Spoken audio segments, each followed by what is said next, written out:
Namaste children, I'm Shobha, Science faculty from Mangala Vidya Mandira. Today let us go to the second part of the chapter Is Matter Around Us Pure? Before going to the second part, let us have a small recall on the topics whatever we have completed in the first part. We have completed what do you mean by pure substance and impure substance with the further classification of elements and compounds and homogeneous mixture and heterogeneous mixture. We have also learnt about solutions and different types of solutions like dilute, saturated and concentrated solution. We have also learnt how to calculate the concentration of solutions using different formulas. Today, let us learn how to separate the components of mixture. We know there are two types of mixture. One is homogeneous and other one is heterogeneous. Heterogeneous mixture can be easily separated by the physical methods like hand picking, sieving and filtration. But the homogeneous mixture can be separated only by different chemical means. Among that, the first one is evaporation. If you want to know about the definition of evaporation, please do refer our basic fundamental foundation videos where I could have explained you the difference between evaporation and vaporization. Now, here the evaporation method is being done to separate a volatile component from the non-volatile component. What do you mean by volatile component? Volatile means the substance which can be evaporated. That is, substance which can be vaporized is called as volatile component. For example, ink. In ink, we are having two types of component. One is water, another one is dye. Out of these two, water is volatilable and dye is non-volatilable. So, on a watch glass, take some ml of ink. Keep that watch glass on a beaker containing water and eat the water in the beaker. In turn, you are eating up the ink present on the watch glass. Directly, you should not eat the ink present on the watch glass, which may get charred.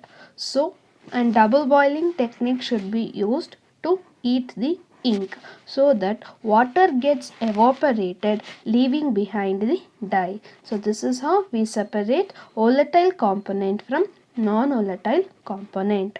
The second technique is centrifugation. Centrifugation is the method of separating solid from liquid. Some of the solids from the liquid can be separated by simple filtration, but some solids can be separated by liquids by centrifugation. In this case, the solid particles which is having more density will be settled at the bottom and the liquid particles with the less density will be settled at the top. For example, we are going to separate the components of the blood. So, in the blood, we are having different components like white blood cells, platelets, RBCs. So, all these three are being used for different uses. In order to separate it, we have to take the blood sample in the test tube, keep it in a centrifuge device, and it will be rotated at certain RPMs. After rotating, heavier particles or denser particles will settle at the bottom and the lighter particles will be settled at the top. This is how we separate the components of the blood. Similarly, the milk from the cream is being separated using centrifugation technique only.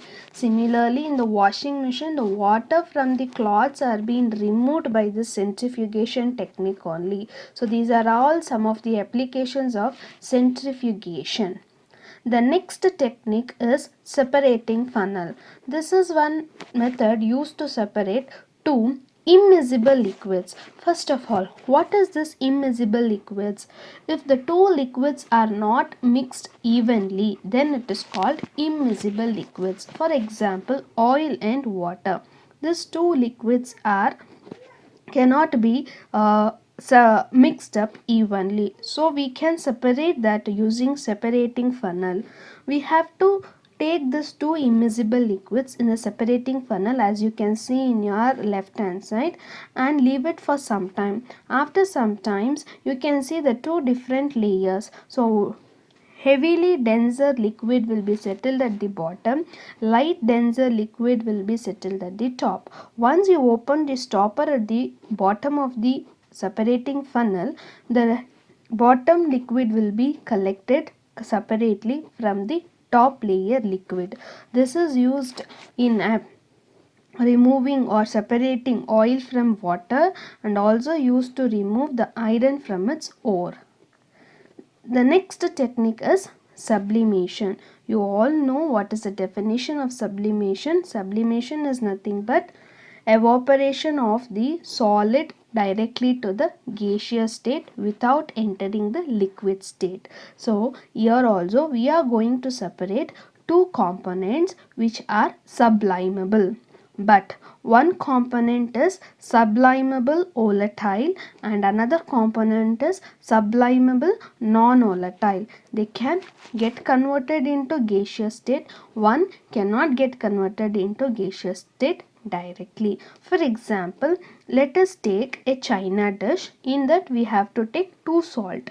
One salt like ammonium chloride, another one like anthracene. Two salts are there in china dish. Start eating it. Before eating it, invert a funnel on the china dish. Cover the opening of the funnel with the cotton plug or cotton wool. Once you start eating, there will be volatilable impurity, that is like ammonium chloride. It can get evaporated into gaseous form, but they cannot escape out of the inverted funnel, so they will be collected in the inner sides of the funnel. But the non sublimable volatile component, that is anthracene, will be remaining in the china dish. This is how we are separating an sublimable volatile impurity from non-sublimable volatile impurity. The next technique is called as chromatography.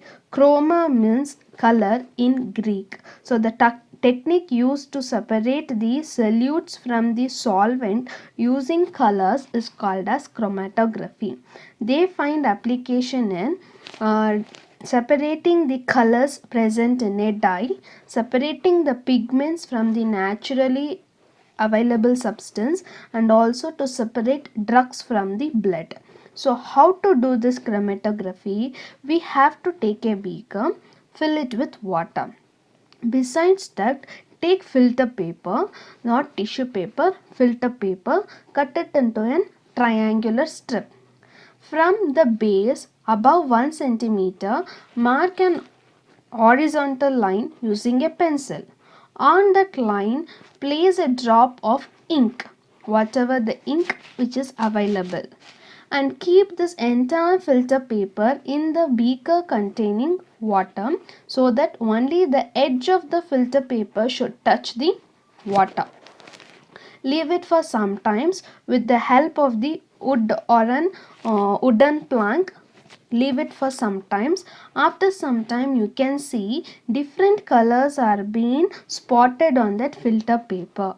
So this is how you do this chromatography. Students, please do this activity at home with the available things at the home. Like filter paper will be available, that is you can use an tea bags, used tea bags, but it should not be tissue paper. So tissue paper is different from filter paper.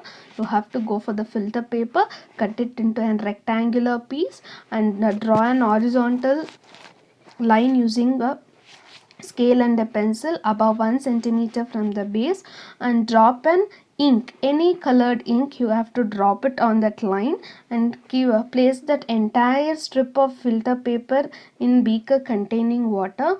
Allow it to stay there for few minutes. Please don't immerse the filter paper too much into the water, then you cannot observe the different colors. So after some times, after few minutes, maximum up to 20 minutes, you can see different colors being spotted on that filter paper depending upon the ink what you take. So you have to take the snap of this experiment whatever you are doing and post it in the group. The last technique what we are going to study today is distillation. Distillation is a method to separate two miscible liquids. What do you mean by miscible liquids? Miscible means which can be mixed. The two liquids which can be mixed together is called as miscible liquids. That is, we cannot identify that the two liquids are being mixed. They will be evenly mixed. For example, acetone and water. Acetone is nothing but your nail polish remover whatever you use at home. So acetone and water both will be colorless, transparent and evenly mixed up. If you want to separate such miscible liquids, we have to go for distillation. So we will be taking the round bottom flask. In this round bottom flask, this miscible liquids will be taken, and to that a condenser will be attached to the right hand side and a thermometer will be fixed to the round bottom flask. We start continuing to eat this mixture in the round bottom flask. Out of the two liquids, acetone will be having a boiling point around 56 degrees and water will be having boiling point around 100 degrees centigrade. So at 56 degrees centigrade, acetone starts to boil and get vaporized. This vapors will be collected in the condenser and they will be condensed and they will be collected in the conical flask as you can see at the right hand side of the picture. After 100 degrees centigrade, water will be starting boiling. So at that time you can collect it using the another funnel or it will be remaining in the round bottom flask. So this method is called as distillation. There is another one more method called as fractional distillation. This fractional distillations are being used if the two liquids which are being taken in a round bottom flask are differing from a very small boiling point degrees. For example, we'll take alcohol which is having boiling point around 78 degrees centigrade and water which is having boiling point around 100 degrees centigrade. So the difference between these two boiling points will be less than 25 degrees centigrade. At that time we cannot exactly separate the two mixtures properly. At that time what we have to do is next to the thermometer in the round bottom flask we have to use some fractionating column, that is nothing but the glass marbles. So this glass marbles, what it will do is it will cool down the kinetic energy of the water molecules and will drop it back into the round bottom flask. For example, we have taken a round bottom flask. In that we know there is two liquids, alcohol and water. At 75 degrees centigrade, alcohol starts boiling and it will be evaporated and it will be get collected in the condenser. At the same time the water molecules also starts boiling up and get vaporized, but this fractionating column, that is the glass marbles whatever it's there, it will try to send back this water molecules back into the round bottom flask. This is called as fractional distillation. Students, so today we have studied about different types of separating homogeneous mixtures. So let us continue a little more separation methods in our next video. Please don't forget to do the activity of chromatography and post it in the group. Thank you.